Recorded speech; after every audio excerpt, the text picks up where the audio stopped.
The desire to be in the Rockies brought Brad to Montana, and his career in freelance writing made Missoula seem like the right place. You can find Brad's work and other adventures at bradlanewriting.com. Please welcome Brad Lane.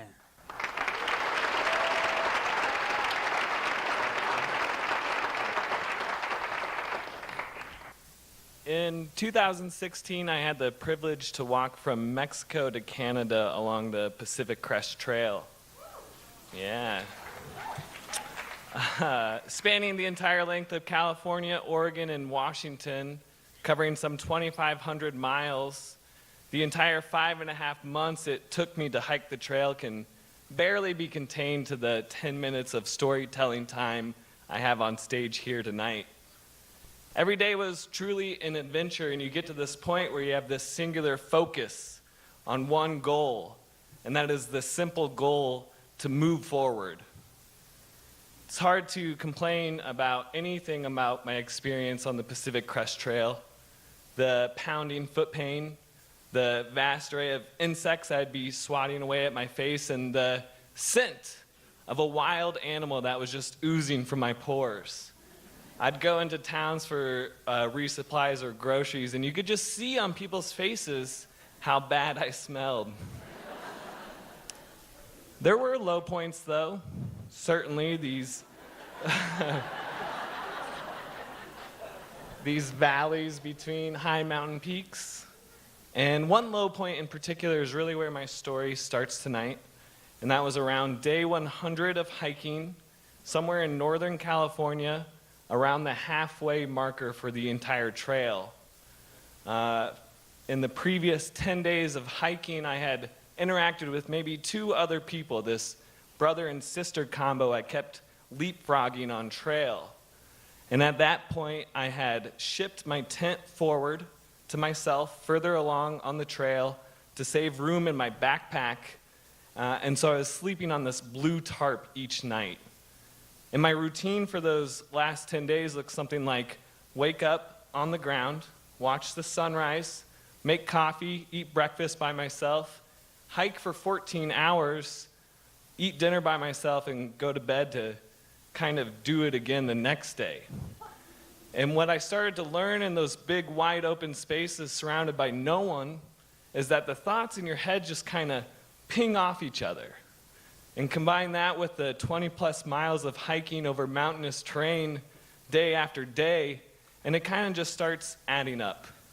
And I remember very vividly one night sitting next to my blue tarp, eating my usual dinner of 2 ramen noodle packets and a sporkful of peanut butter, watching this big, beautiful sunset on a Northern California landscape, and these questions kind of kept pinging around in my head.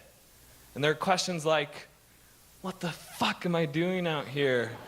Or why did I think this was a good idea? And can I even accomplish this large goal I had set out for myself? And when I scooted over onto my tarp and slid into my sleeping bag, those thoughts just kind of kept turning and turning and turning in my head. The next morning, when I woke up, I still don't have any answers to those questions, but I packed up my blue tarp, made breakfast, and did really only what I could do in that situation, and that was move forward. What I did know that day, though, is that I was due to walk into and through the town of Belden. According to my trail notes, Belden had a population of 14. Yeah, so I wasn't expecting much fanfare. When I started to make my way off the crest that day, and down the mountain towards Belden, something I wasn't expecting did hit my ears, though. It was a bass line, a followed by percussion, and eventually an electric guitar. The music only got louder as I made my way down the mountain towards Belden, and when I did arrive, I realized that Belden, population 14, was only in existence to serve as a venue for these large festivals and events. I didn't even know what day of the week it was, but I also quickly realized that I had just walked into the beginning hours of a 3-day funk music festival.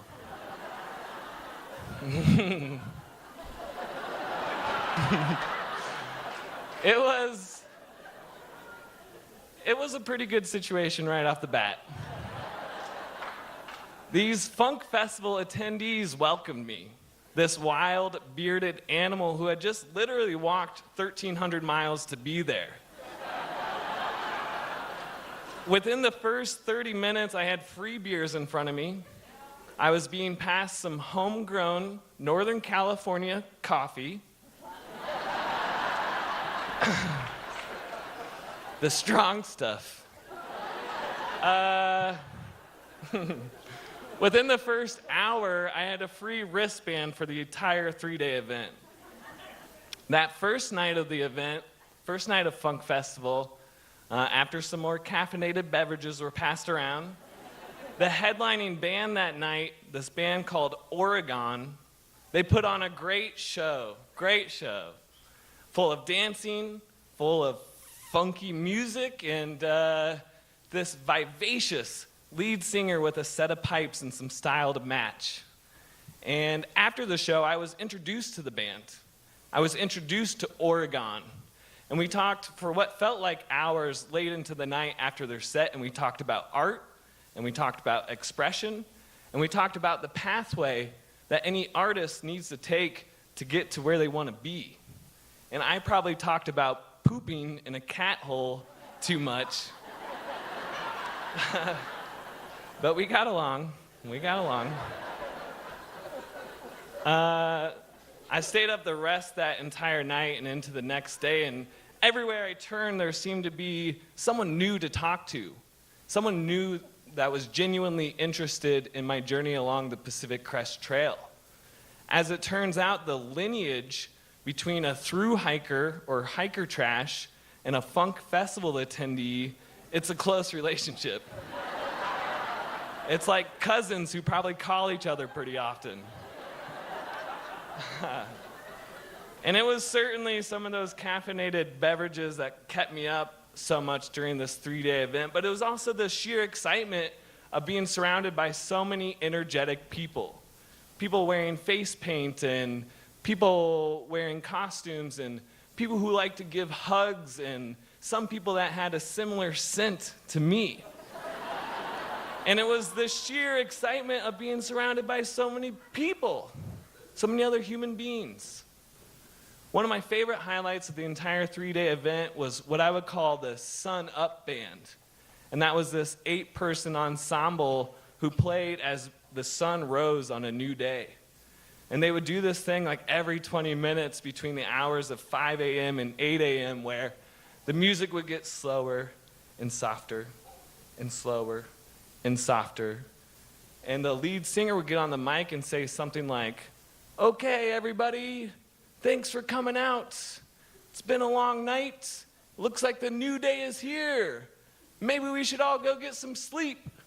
And the music would get slower and softer and slower and softer. And then drummer would kick back in, and all 8 members would just launch into this new 20-minute jam full of energy, and every single time it got me. It got me good. Just this direct line to my funny bone. It still gets me.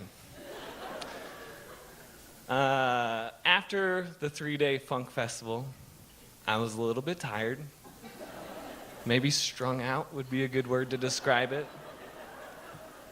But I was also just totally re-energized in my efforts.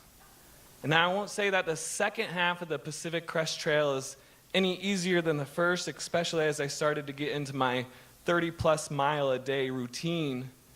But I knew it as it was happening, that this impromptu funk festival experience was going to make my simple goal of moving forward that much more manageable.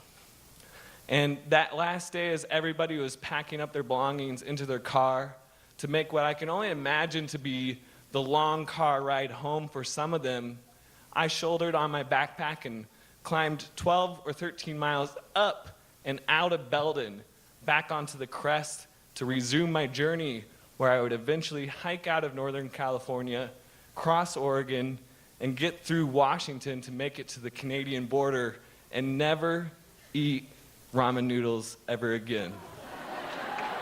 Thank you.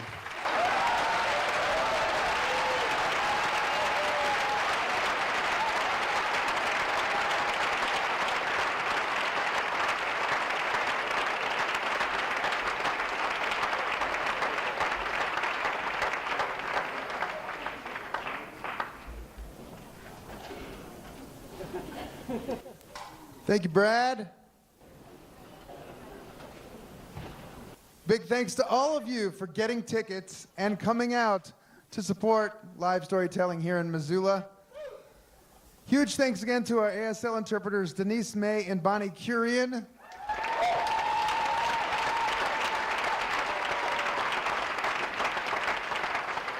Remember, the next storytelling event here in Missoula for Tell Us Something is in March. The theme is Strangers in a Strange Land.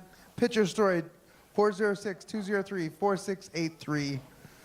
Thank you most especially to our storytellers, Mignon Hess, Sean Fayella, Allison James, Anna Haslin, don't forget Anna,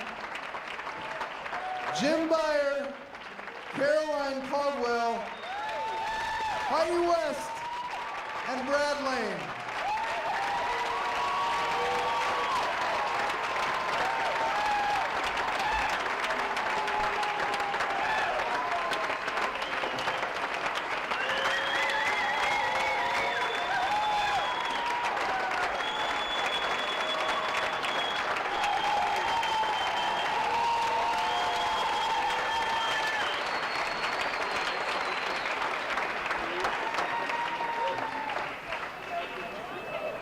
Thank you so much, and we will see you in March. Have a safe holiday season and a joyous one as well. Be safe out there. Thank you so much.